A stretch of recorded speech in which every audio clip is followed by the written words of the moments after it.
Hi, everybody. This is Holly, Holly Carter with Confirmit. So welcome to the live stream. This is the first one that I've ever done. So if I make a fool of myself, just laugh and enjoy it. Hopefully I'll be able to manage a live stream well. We'll see. We'll see how it goes. It's funny, I've got an interesting setup here. On one, I've got 3 monitors set up in front of me right now. On one monitor, I've got an instant messenger with one of my colleagues to tell me if I screw up royally. On the other, I've got notes, and I have to pay attention to any comments that are made in the live stream. So wish me luck. I might be a little too old for this. I feel like live streaming is kind of a younger person's game, but I'm hoping for the very best today. Regardless, we wanted to do this because we miss you, plain and simple.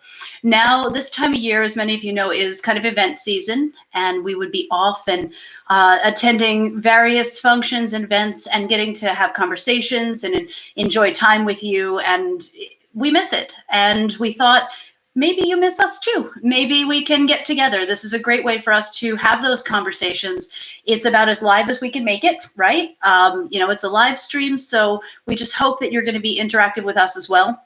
I'll talk, I'll throw out some ideas, and I hope in the comments section you'll throw out your ideas and you'll talk, let me know what you're thinking, and we can just exchange information and really, enjoy our time together. So I figured today a good place to start is to discuss storytelling and data visualization. So this has always been a pretty important topic, I think, and I think in recent years we hear more and more that storytelling is really important to making sure that whoever is the recipient of your insights gets it, that they understand the insights, that they understand what you're trying to get across to them, why it's important, and what they have to do in order to improve the organization based on those insights. But when we talk about things like storytelling and data visualization, I feel like it's kind of abstract, honestly. It doesn't necessarily make a lot of sense what all that is. So we wanted to get together today and start that conversation. Let's spend some time talking about storytelling and data visualization. I've done webinars on this in the past. It'll do, a bit more of a deep dive. But today I wanted this to be something where you'd walk away with maybe some really tangible ideas. And again, an exchange of information. So if you're joining us today, put your comments in the comment box and we'll talk it through. We'll talk about your ideas. You might know a lot more even than I do. So it would be fantastic to hear what you've experienced, what you've seen, and what you've done. So with that, I just want to remind, because our social media people will kill me if I don't, please do like this video if you do in fact like this video. And remember to subscribe to our channel because we're going to be doing this every week for the foreseeable future, every Friday around the same time. So do join us in the future as well. And if you subscribe and like, and there's a little notification bell you can click on as well that will remind you when we do go live. So definitely do all that fun stuff. And now, again, Confirmit social media people don't have to be mad at me because I did it. So like I had said in the advertisement that I recorded, this is not only thinking at home with Confirmit, this is thinking and drinking at home with Confirmit.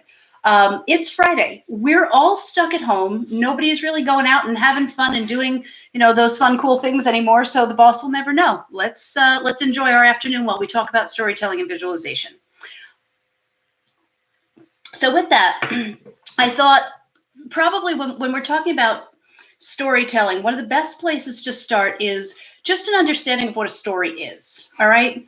From my perspective, I kind of look at storytelling, and I think that the best way to really think about it is to think about any story you've ever heard. When I've given the webinar in the past, I've talked about Cinderella because I think it's one that everybody pretty much knows. We know when we hear the story of Cinderella, how it kind of flows. Cinderella's an orphan taken in by her wicked stepmother who treats her terribly. And ultimately she meets the prince and they fall in love. And we get to that climax where she gets locked away, where she can't try on the slipper before the prince finally gets her out of that room, where the mice do, I think it is. But she finally gets out of that room, puts on the slipper, and she and the prince live happily ever after. And what's significant to look at a story is if we look at an existing story, we have a lot of information in there. And that's the key point.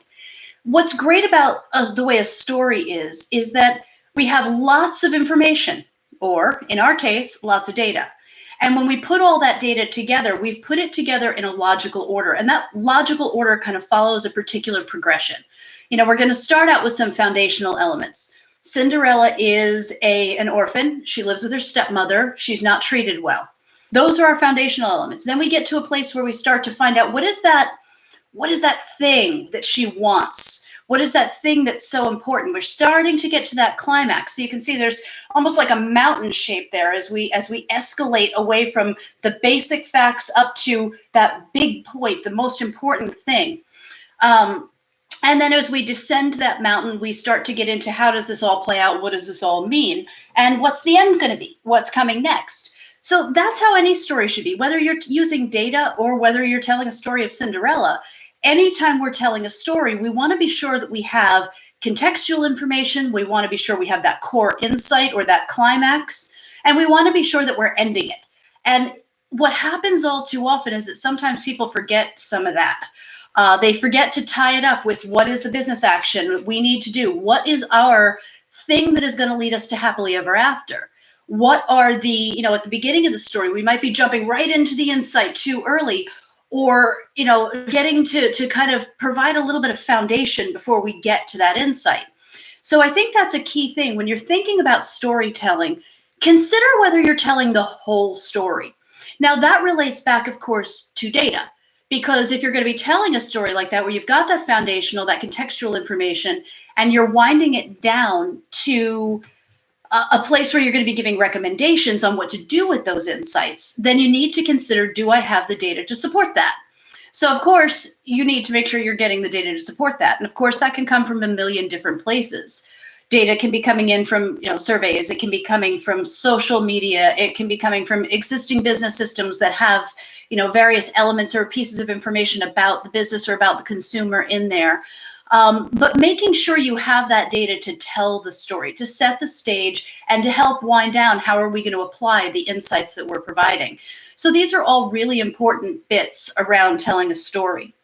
And that's kind of the foundation of how we're going to tell the story. But I think that there are a few things to consider about the story. One of the things that strikes me most when I hear the story of Cinderella, for example, that's, just our example for today. But one of the things that strikes me about Cinderella is how the storyteller, or the person who wrote the story, I should say, kind of builds up the idea about how Cinderella is treated. And we're not necessarily talking about the foundation, which I still stand by being very important to establish something of a foundation. But beyond that, part of the reason why they're doing that, and regardless of where it ends up in your story, is that the person who's telling the story is trying to create an emotional response. And that's the beauty of stories, is that a story does create an emotional response. Whether it's Cinderella or any other book you've ever read, it does something to you. Even if you're like watching a movie or something, you might have, that rush of adrenaline as you get to an exciting part, or you might have, a sadness when a main character dies or is sick. That is really important to a story. If we don't have those emotional elements, now it can be part of your climax, it can be part of that big insight piece, it can be, something toward the end. So I'm not necessarily talking about where it fits in the story. I'm just simply bringing to light that we need to be sure that we're finding a way to incorporate emotion into that story. And again, looking at something like Cinderella, it's very clear that that's part of a story. It gets difficult when we're talking in a business context. What do I mean by emotion? If we're talking about data and insights and, business stuff, that's not really, we don't have a main character dying in that, at least we hope not. And I would say, yeah, I agree with that, but I think that there's still emotional responses that can come. When we're looking at telling a story and we want to build that emotion somewhere in the story, we need to be sure that the data we're providing and the story that we're telling is going to reflect things that are important to the recipient of the story. So to the end client, for example.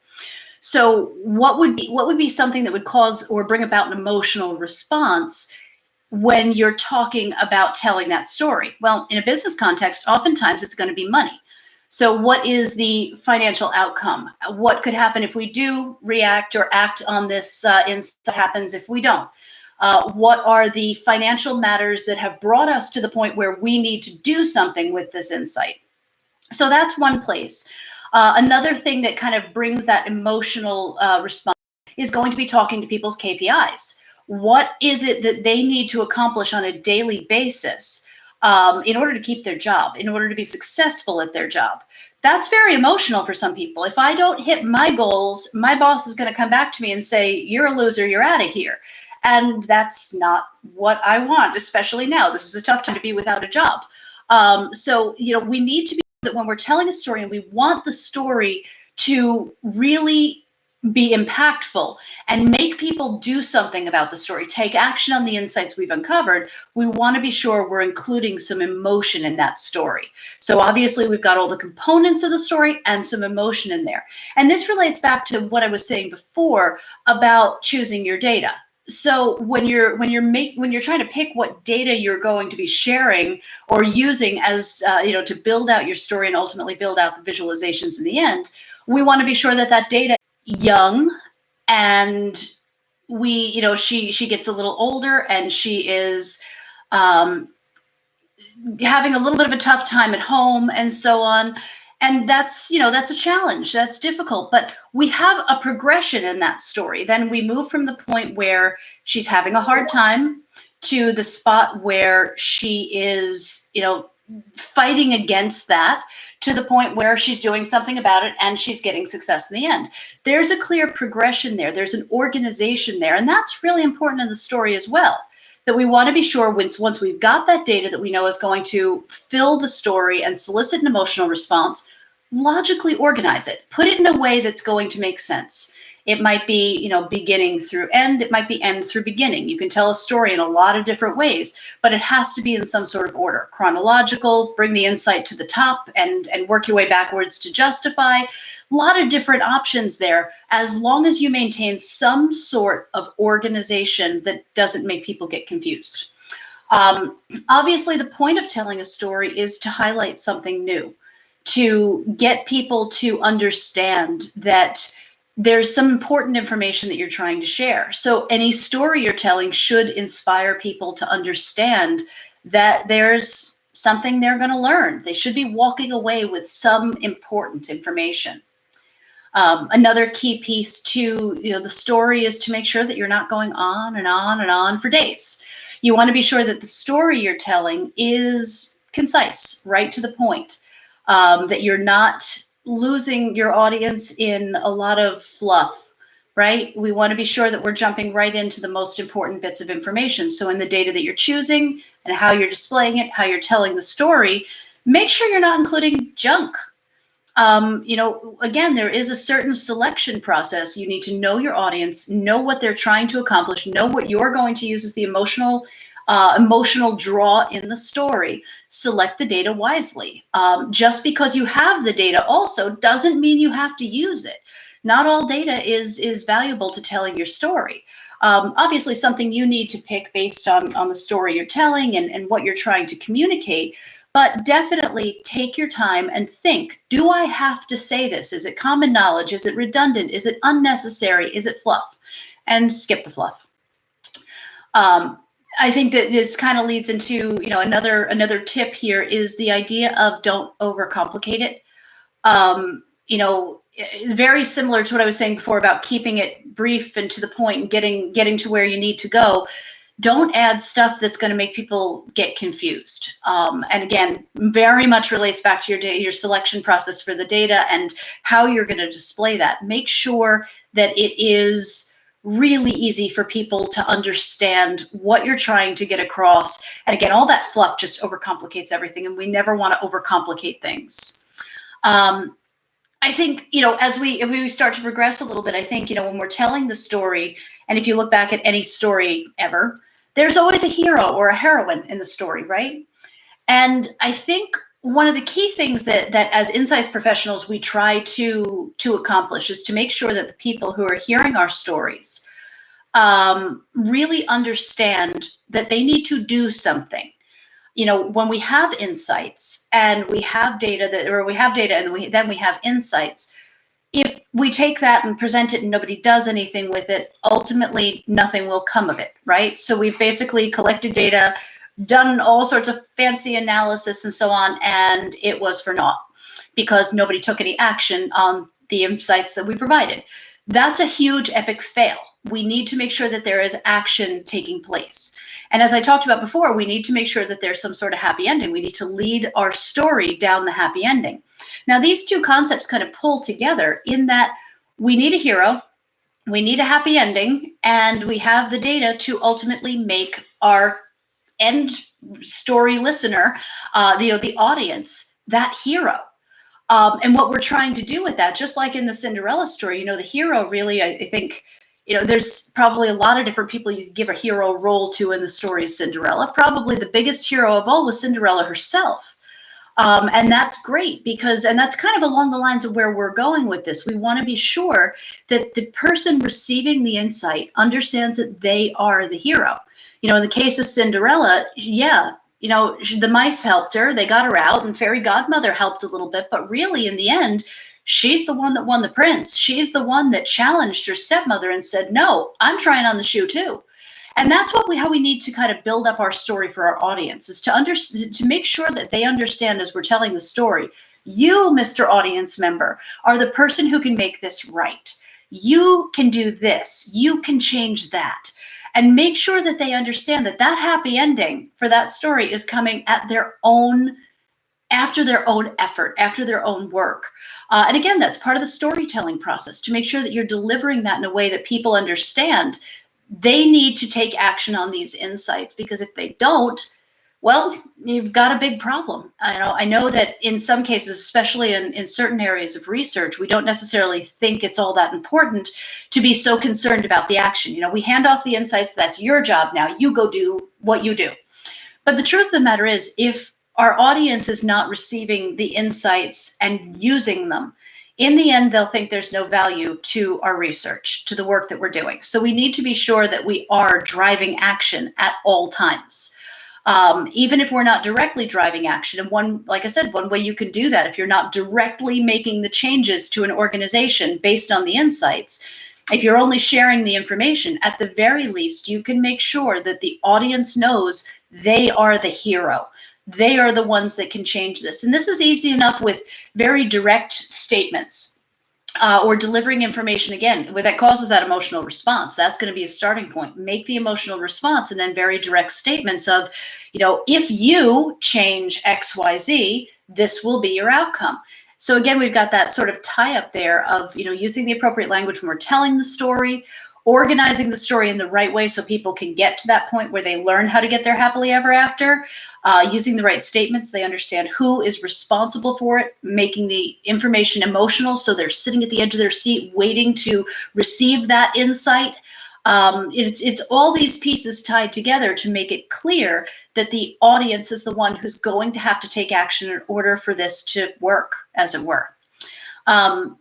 And one of the other pieces that I think is important too, once we've got that basic story side down, we understand, know the audience, speak to the audience, speak to their emotions, talk about the things that are most important to them. Don't overcomplicate it. Get to the point. Keep it simple, stupid. You ever hear that statement, KISS, keep it simple, stupid? Something I grew up hearing all the time. I shouldn't say it, makes my mother sound terrible. It's something I heard in my younger years quite frequently. I think it holds true though. Keep it to the point and simple. Don't overcomplicate things, and make your audience the story's hero. But now, how are we going to deliver that to them? How are we going to put that in a way that people can understand? And I think that's where we get to the world that is visualization. Visualization is an amazing thing. It allows you to tell a story with fewer words. It allows you to use pictures to tell the story. And it can be very complicated at times to use visualization the right way. And that's very simply for the fact that, when you're trying to visualize data, there's so many different ways to do it. And yeah, I think there's a couple of different things to consider. The core is, again, I think it holds just like with the story, don't overcomplicate it. it's great to have beautiful visualizations, but you don't have to go crazy. Use the right kind of visualizations. And that relates back, as I said before, to knowing your audience, know what they're ready to receive.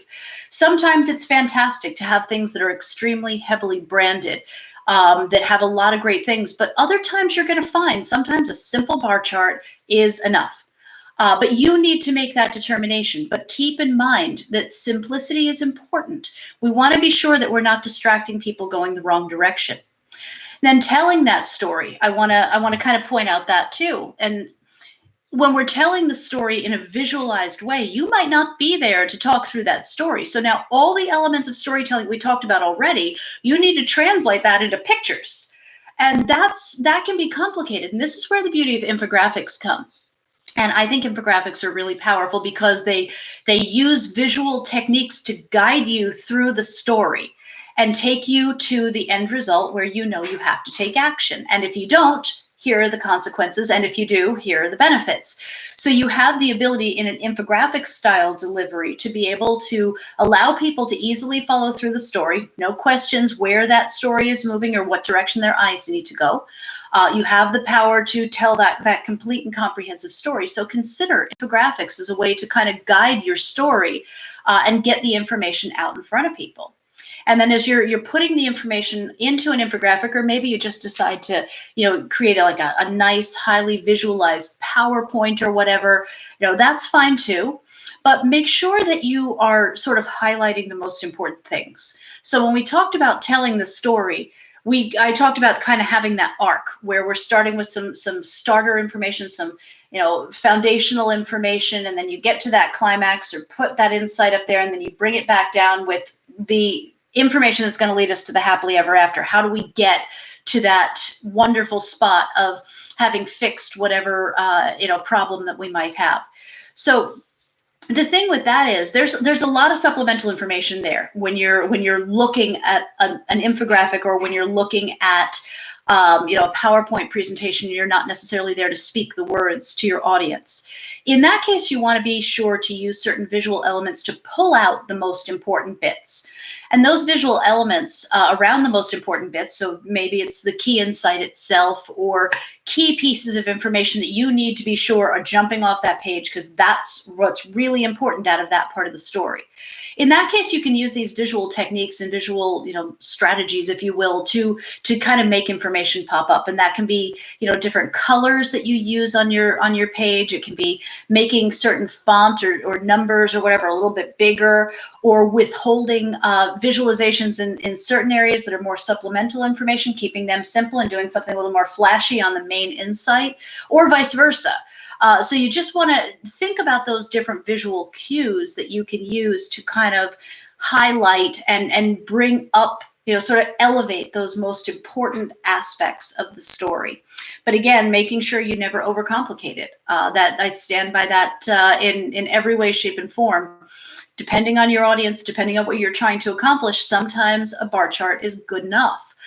Sometimes you do need fancy stuff. So I'm not saying there's a one-size-fits-all rule, but at the same time, just keep it as simple as you can to avoid confusing your audience. Make sure you're drawing out the most important elements in a way that's going to catch the eye, because when we start relying on visualization, again, there's no audio there anymore for them to be absorbing through. So definitely make sure that you are, paying attention to these key elements. So I've done a lot of talking, but you guys have been quiet. I have a few people on here. I see that, and I'm very excited. It's our first, so I know it's not a massive audience. We'll grow over time. But if you have any thoughts or questions, or your own experiences, I'd love to hear them in the chat window. If not, I think we're probably getting to a spot where it's a good place to start winding down a bit. But in doing that, I do want to just, first off, I almost forgot. We're still drinking. At least we should be. Hopefully you've been doing more drinking than I have. I got so caught up in talking that I forgot I was drinking. And this whole thing is supposed to be a drink and think, or a think and drink, whatever the case is. Anyway, I'll take a hit now. But I think we've got a good opportunity here as we're starting to get to the half-hour mark. Let's just recap, because that was an awful lot of information to cram into a half an hour. Like I said, know your audience, know what they're looking for. And if you don't, Go find out before you even venture into the research. You need to know what your audience is looking for. You need to know what excites them. You need to know what creates that emotional response before you start your data collection. Um, that's definitely a key piece to all of this. Know what they're looking to hear. Make sure that you are making it personal, that you're going to be collecting the right data to make sure that your audience is going to understand the value of the insights you're providing by an emotional response or through an emotional response. So definitely know their key areas of interest. Be sure you're telling a complete whole story. Remember, we talked about that sort of mountain that I described before, where we start with some foundational and we end with the happily ever after, and we've got all the detail in between. That's key.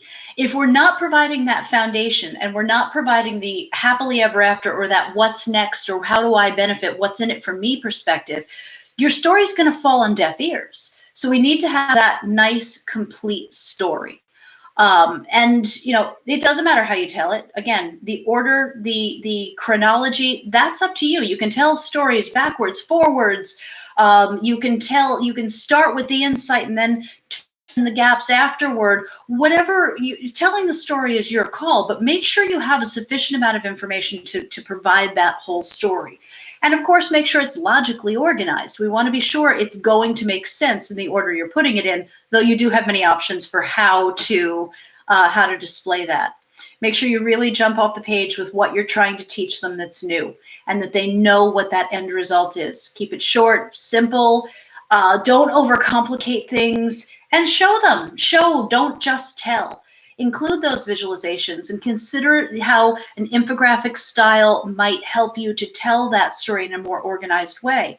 It's a wonderful alternative, wonderful option to Excel spreadsheets. PowerPoint is fantastic too. There's many ways you can do it, but infographics tend to be a thing that kind of everybody understands when they're thinking about how to guide through a story. So I think we're kind of at our end now. Again, I want to remind you, if you liked this, please like it. If you liked it, subscribe. There's a little bell there for getting notifications. We will be doing this every single Friday for the foreseeable future. I hope you'll join us again. And last but not least, in closing, I do just want to wish all the other moms out there, if you're watching and listening to this, happy Mother's Day this weekend. Hope you have a wonderful, relaxing Mother's Day weekend. And I guess that's it from Confirmit for now. So thank you very much for joining us today. And we will see you next Friday, where we'll be talking about digital. Digital is going to be the cool topic. As we know, it's a whole new digital world right now.